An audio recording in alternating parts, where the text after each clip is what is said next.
Hey guys, how's it going? Ricky the Weekend Starter here along with Mark Weber, Mark. a Weekend Starter himself. Yeah, talking about some jazz today. It's not my jazz voice isn't Your really. jazz voice does sound really bad. I don't have a little raspy. I'm a jazzer and I don't have a jazz voice. Yeah, I guess I'm not that cool cat. Are you a jazzer or are you a jazzist? What do you prefer? Oh, I've heard it called a jazzer, a jazz cat. Jazz cat, no jazzist. The best is like the real, like, because when I student taught, my cooperating teacher was a jazz guy. Every time it's like, oh man, that was a cool cat. Yeah. Always use cat. Did he snap while he did it too? That, and he knew like hip speak, like actual hip speak. Not like the young whippersnappers now with their hipster. No, not hipster, hip speak. Well, here's something, Ricky. Last night, I was watching MTV's The Challenge because it ended. But anyways, that's not what I'm talking about. You do like MTV. I like reality. I like MTV reality shows because they're awful. You like your real world. Best. Your real world. Oh, I'm a huge real world fan. Well, actually, was that a real world? I think it was Cancun before. But they're actually. This isn't what I was going to talk about. But MTV's Real World is coming back to Chicago. Actually, for Chicago V2. So it's like the J Show of Chicago. The J Show of Chicago. Well, the Real World was in Chicago in like 1999. No, I know, but now it's like Jersey Shore has kind of taken the MTV reality television to another level. Well, the problem with the Real World is just that now everybody, like, it's so hard for the show not to be scripted because everybody who's on the show wants to fit certain molds. But yeah, and actually there was an article like a long time ago that was basically saying the only actual real episode of the Real World was the first season, because after that's when everything was just like, well, this is the gay one, this is, because traditionally the Real World usually would have black guy. They all had their role. Yeah, there was one black person, one gay person, then a bunch of, good-looking white people, basically is what it was. But what I was saying, and this is reality show-ish, I had my TV, it just went to a default channel, and it went to Hollywood Game Night. Never seen this show before. Essentially, I've heard of it. Yeah, it's just basically, and the reason I kept watching it was because Turk and Elliot were both on the show. They were Donald Faison? That's Turk. Oh, is it? I don't know. I was like, I don't get that reference. But Sarah Chalk, I think's her name. Yeah. His name is Troy something. But anyway, so I watched it a little bit, and I thought, do we really have game shows anymore? Like, what are like kind of? There was Family Feud still exists. No, there was one where it's not like the traditional game show. Where we're at now in our society is the last game show to come out was, I think it was. Yeah, this past Sunday, that Rising Star on, I think it's ABC. Have you heard about this? Is it similar to like American Idol and yes. stuff? Okay. But this is, I didn't watch it, but I thought, I think it's cool by the concept. What they want to do is take like the American Idol thing and flip it. Oh, okay. So what they do is, they have judges like Kesha. Oh, that's not a good judge. I like how it's a bad judge. See, but this is why it makes sense. They have like Kesha, Brad Paisley were two I remember, but also a bad judge. Why Brad wait. Paisley? Why it makes sense is because to me the judges don't really matter. What it is you're on stage, you're playing your guitar, you're singing. There's green screens in front of you. You have a phone app. You're watching at home with your phone app. It's like, okay, boom, taps into the camera. They pick like random people, boom, it is your face in front of them. Hey, I voted for you type of a thing. Oh, that's weird. Where it puts it in the audience's like, yeah, I want him to go on. And it's immediate. It's not like Dancing with the Stars where it's like, and find out tomorrow who you voted through to the next round. The classic thing that everybody in the world hates Ryan Seacrest for, and find out after the break. Yeah. And remember how like that was like such a... Like no one, like after that is what that started. The Penguins love it. And happened so often. The Penguins, the guys in the suits throwing the monies around, they love those spoilers. Hey, and guess what we got today on this radio show? You'll find out after some real big fish. Oh, yeah. But for me, like I miss the good old like the Weakest Link. Mm-hmm. Do you want to be a millionaire? You are the Beat weakest Ben link. Stein. Goodbye. You remember the Ben Stein with the Where one he tried where to it was win like his try money. and win his money? Yeah, he tried to win his money. It might have even been called Try and Win Ben Stein's Money. I don't really remember. It was. You're correct, Mark. I was watching on YouTube the other day some clips from. Do you remember Beat the Geek? Sounds familiar. Do you remember Stump the Swami? Yes, on ESPN. I do remember that.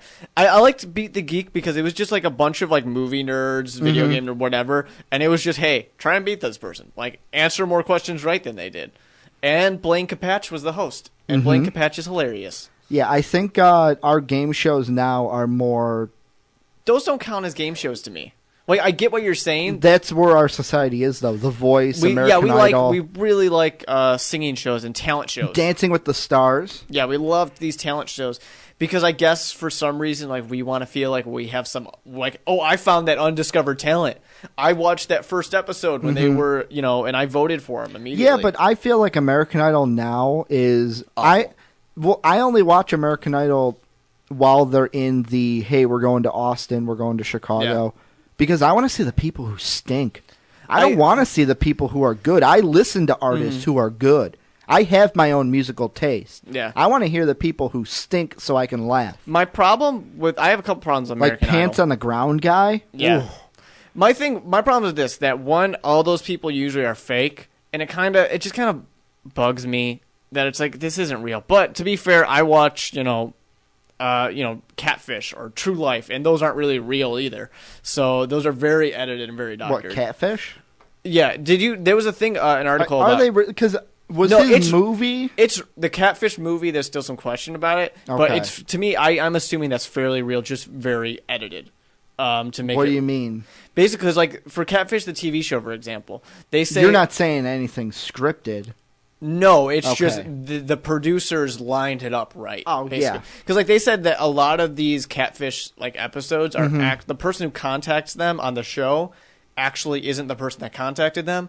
They usually get contacted from the catfisher themselves. Mm-hmm. But it just looks better to have the person that's in love contact them. Yeah. So like that's why like I never noticed it, but they said the person who's the catfish they're always mic'd at the beginning when they first enter. Like they will pull up in a car, but they already have a microphone on. And it's like because the producers set things up. Like they're like we let them figure things out, but we know it's going to work out.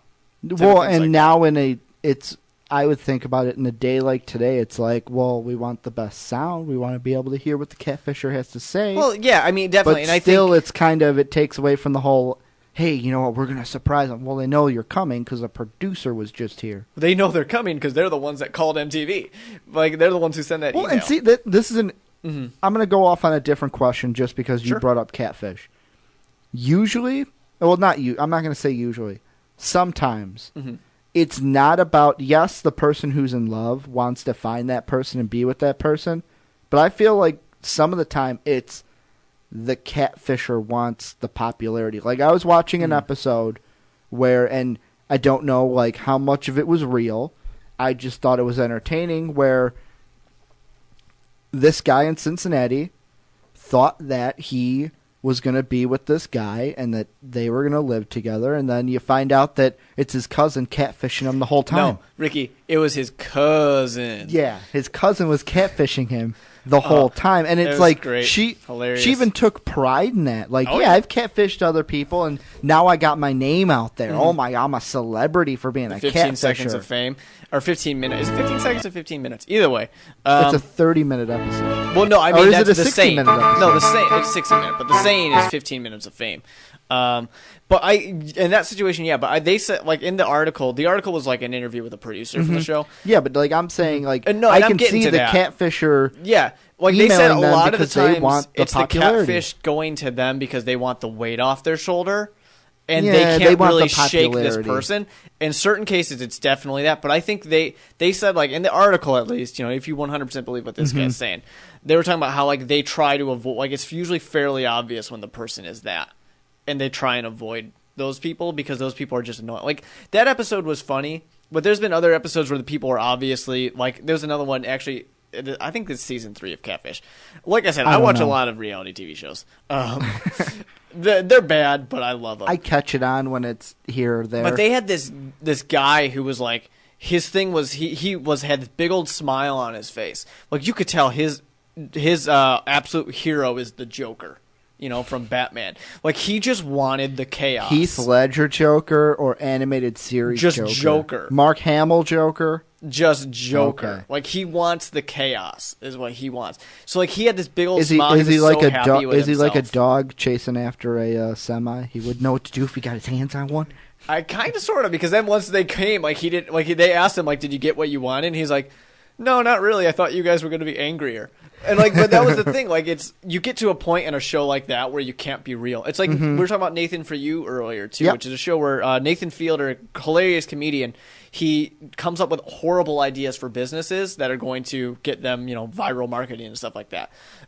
But wasn't he behind Dumb Starbucks? Yeah, and that's going to be on season 2 of Nathan For You. But like if you remember that video where that, like, I think it was a goat jumped into a pond and saved a pig, or it was the pig that saved the goat. Kinda, I don't remember. It was on the news, and like they made a big deal about it. Turns out Nathan Fielder made that up.